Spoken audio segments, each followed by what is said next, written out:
Hi, this is Decelany, and welcome to episode 18 of 90s Overlooked Underheard.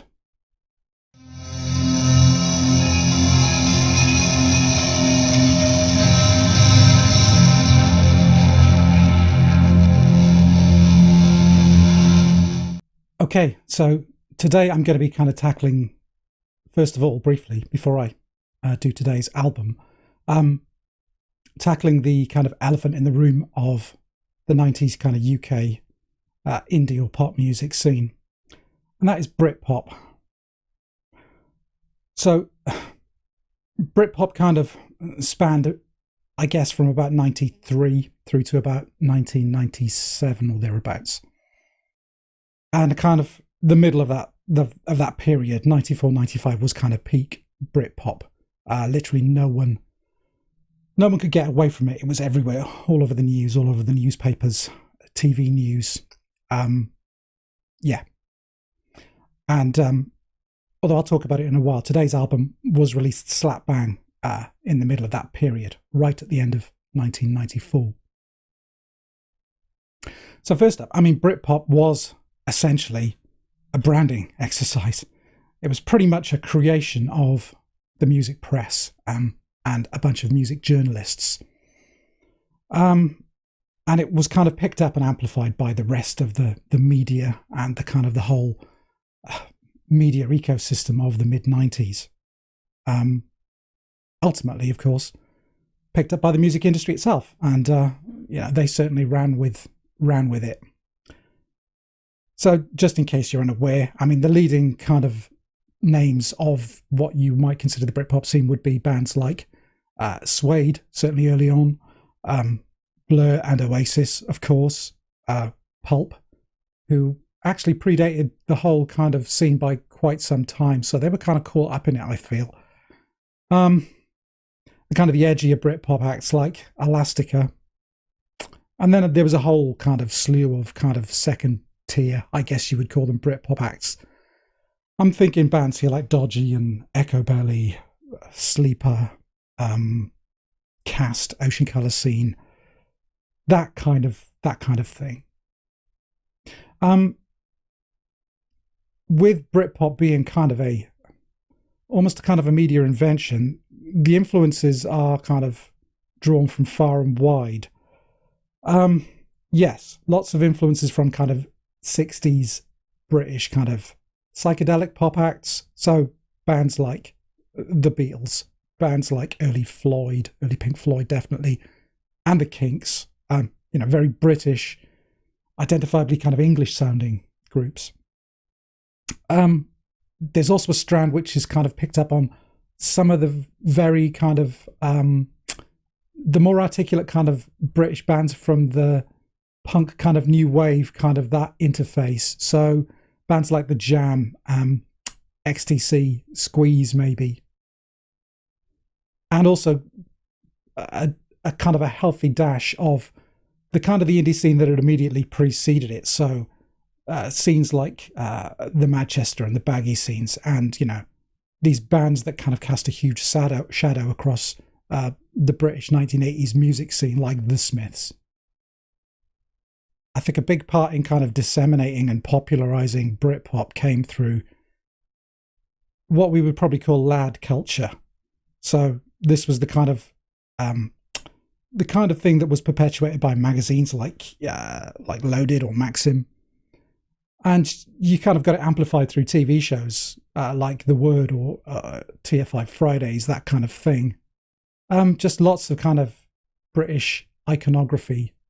The Union Jack featured prominently, but yeah, lots of tropes and kind of things coming through from lad culture, mod fashions, casual fashions, football kind of fashions.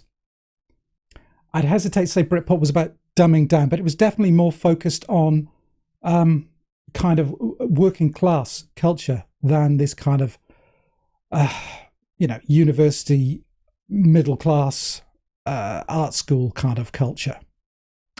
Britpop was also seen as, and certainly sold as, a kind of a reaction or an antidote to kind of the grunge music, the grunge kind of culture.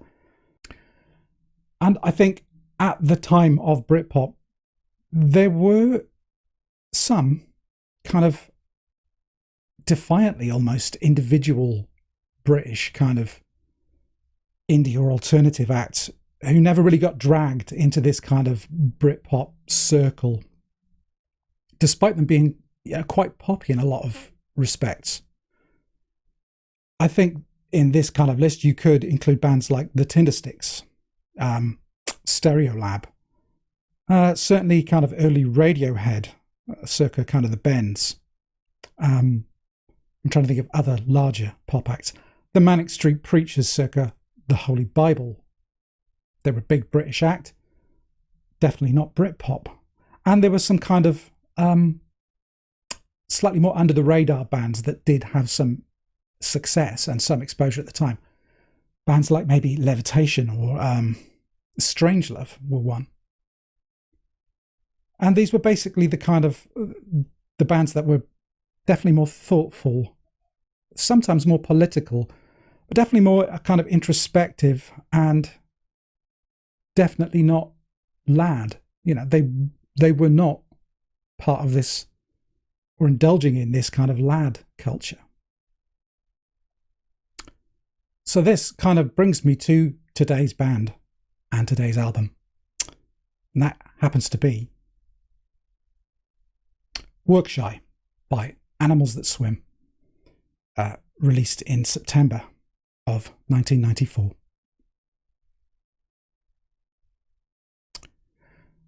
So Animals That Swim formed in London in about 1989. They kind of bummed around for a few years, really, and didn't kind of get it together to actually release stuff until, I think, about 1992. So the kind of core of Animals That Swim was the Barker brothers, three brothers. So initially this was Hugh and Jeffrey, although Jeffrey was known by the name Hank Stars, and third brother Al. And these three brothers, together with Del Crabtree, who was initially playing bass but moved to trumpet shortly thereafter, they formed the core of Animals That Swim throughout the band's career. Hank and Hugh tended to be the ones who split kind of vocal duties, but I think Hank was kind of the focus, the visual focus of the band, because certainly in the early part of the band, he played the drums as well as singing, and he played the drums standing up. So it was like a kind of a simplified standing up setup, which gave them a real kind of individual look playing on stage. This guy standing up, hitting the drums and singing. Yeah, that's certainly what I remember about the times that I saw them play live. Just a quick word about Del Crabtree. He did contribute to another very important album that was released this year. And you can hear his trumpet sounds on Hex, the Bark Psychosis record, released also in 1994. So yeah, Workshy, as I said, they didn't really release much until 1992, despite having been active for at least 2 or 3 years. And this activity began with a string of singles between 1992-93 going into 94, all of which were extremely well received. I remember them getting singles of the week in various of the music press. So this would be singles like King Beer in 1992, Roy in 93, and the 50 Dresses EP, which I think came again at the end of 93, later that year. And 2 of those tracks, King Beer and Roy, do both feature on Workshy. But before I go into kind of individual tracks, just to kind of highlight Animals That Swim's sound. There's a far more grounded, kind of less brash, less attention-seeking air to Animals That Swim than most of the kind of identifiable Britpop acts of that period. Very kind of intimate, jangly guitar pop structures with nods to some kind of interesting influences along the way. Yeah, there are the classic kind of 80s indie guitar pop references. Things like early REM and the Go-Betweens. Maybe some of the kind of jitteriness and the awkwardness, the clatteriness of bands like, the Feelies or or even the June Brides.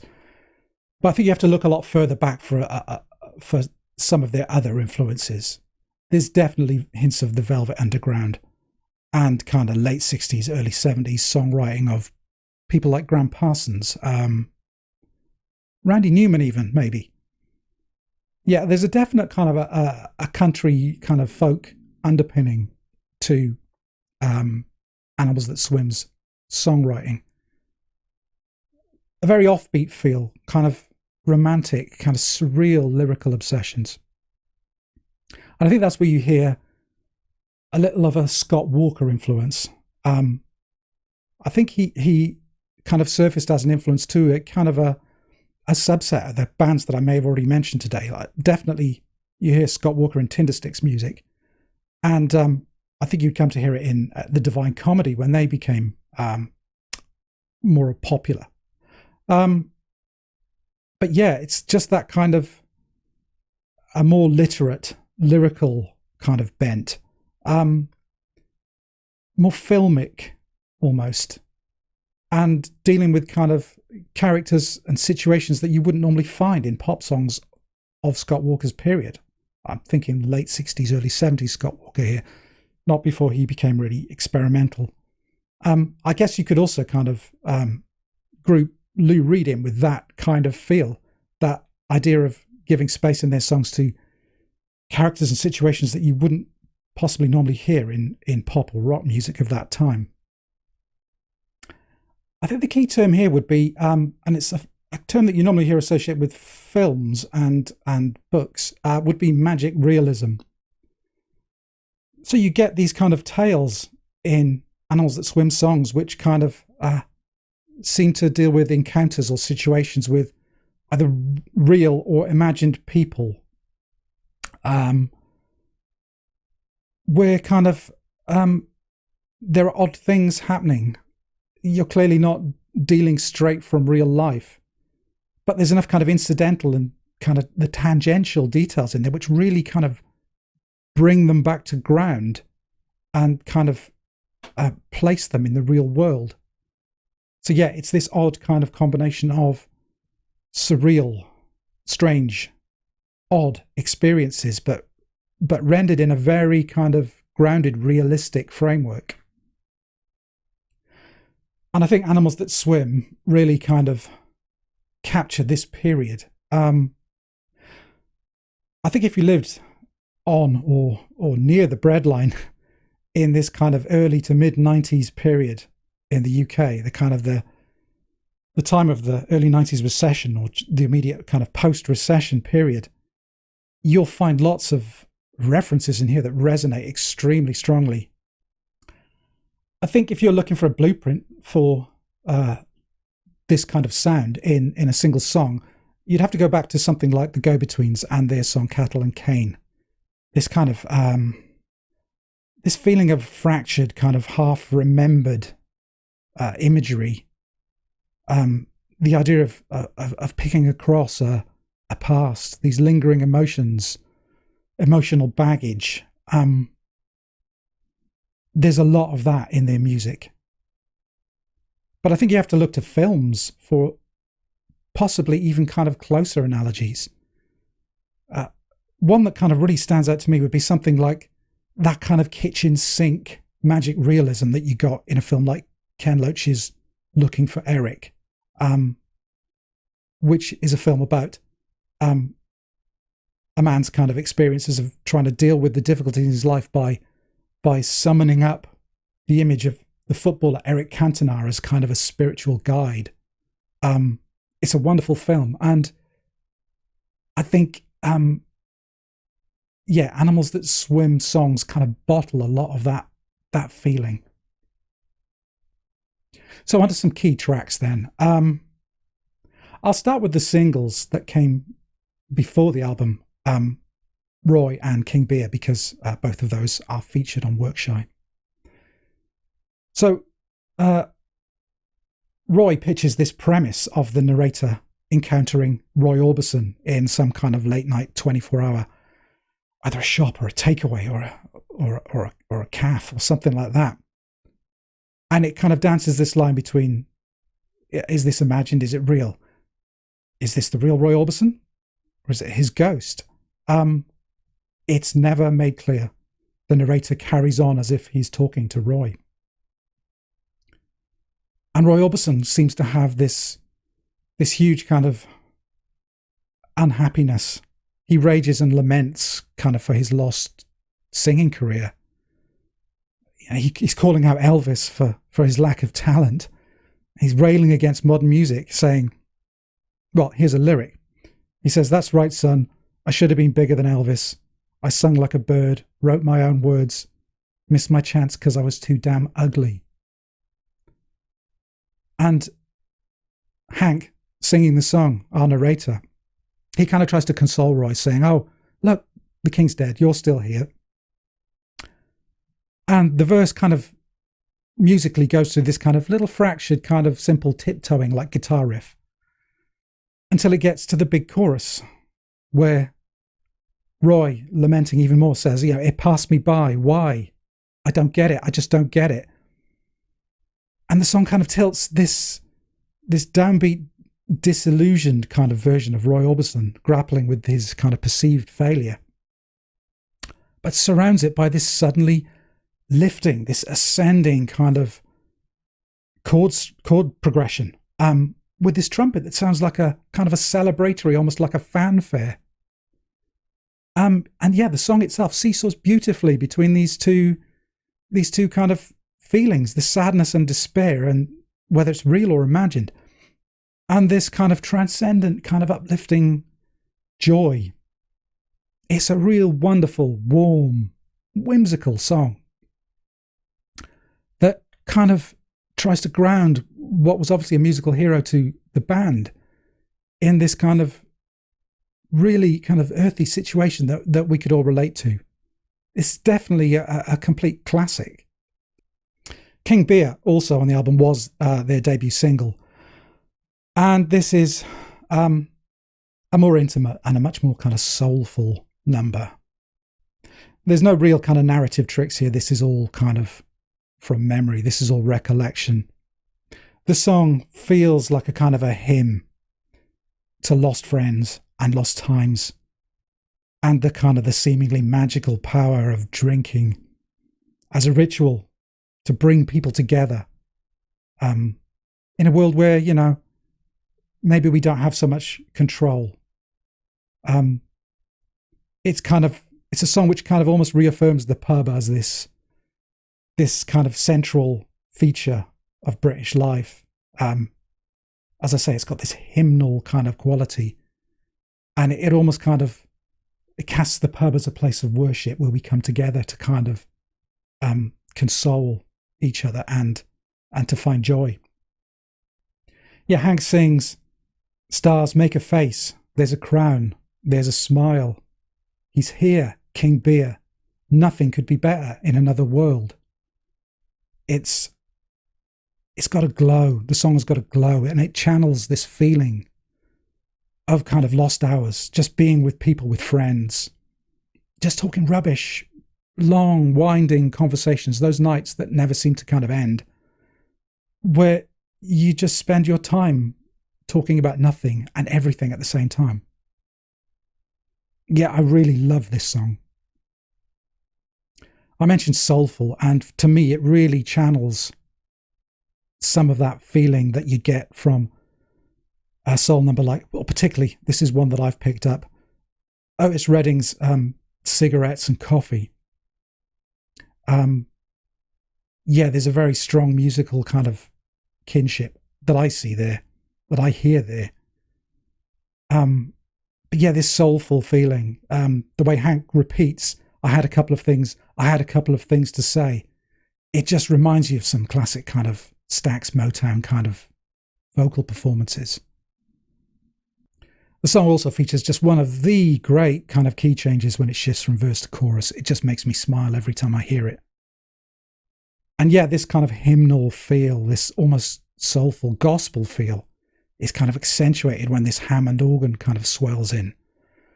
It kind of conjures up this images of almost like a spiritual kind of religious reverie, but based around drinking. It's just beautiful kind of simple songwriting and playing. But yeah, it bottles this feeling just magically. To come up with another filmic kind of reference, and this is purely just in the feeling of the song. This reminds me of the film With Nail and I. The opening shots where there's, I believe, a cover version of Procol Harum's A White Shade of Pale, the Hammond organ on that. The Hammond kind of makes me think of this song, the organ in this song. And then fast forward to the very last scene of the movie, where Withnail, the character, Richard E. Grant, is delivering this sad, drunken soliloquy in the rain from Hamlet. And it just captures this feeling of kind of lost friendships. There's quite a kind of a sad, wistful feeling about it, of just things that maybe have been lost. For a simple song, it kind of rouses some very complicated feelings, at least for me. But yeah, it's just wonderful. So yeah, just to highlight, it's not just these kind of reworked early singles that kind of stand out on the album. There are numerous other tracks with just beautiful moments. The kaleidoscopic kind of cartwheeling, free kind of feeling in Madame Yvonne, which recollects this riot of colour that Madame Yvonne, the photographer of the kind of 20s and 30s, brought to this very drab monochrome world of that period. And yeah, it just ties in so well with this feeling that Animals That Swim are bringing some colour to what they saw as their quite drab world. Yeah, this idea of bringing forgotten or incidental things and kind of making them pop seems to be a running feature of Animals That Swim and their music and their lyrics, definitely. There's stunning little gems, little images that pepper the album. The pink carnations in the song of the same name.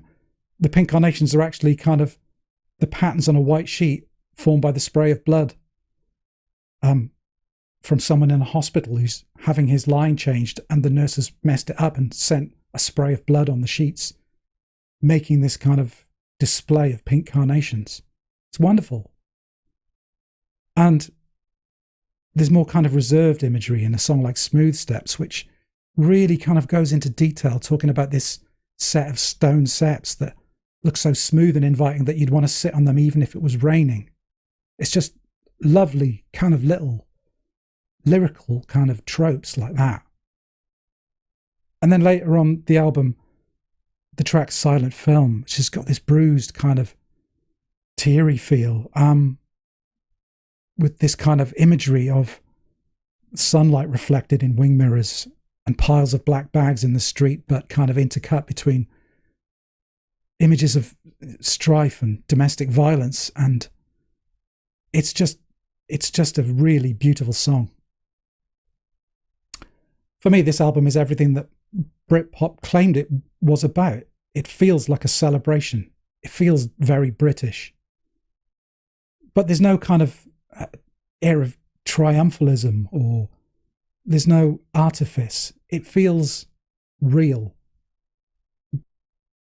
It's a wonderful, wonderful record, and I would strongly recommend you give it a listen. It's a record that I go back to time and time again. So it's that time again. If you'd like to contribute your thoughts in any way, or if you'd just like to continue watching my videos, then that would be great. But I will sign off for now and see you again for another episode soon of 90s Overlooked Underheard.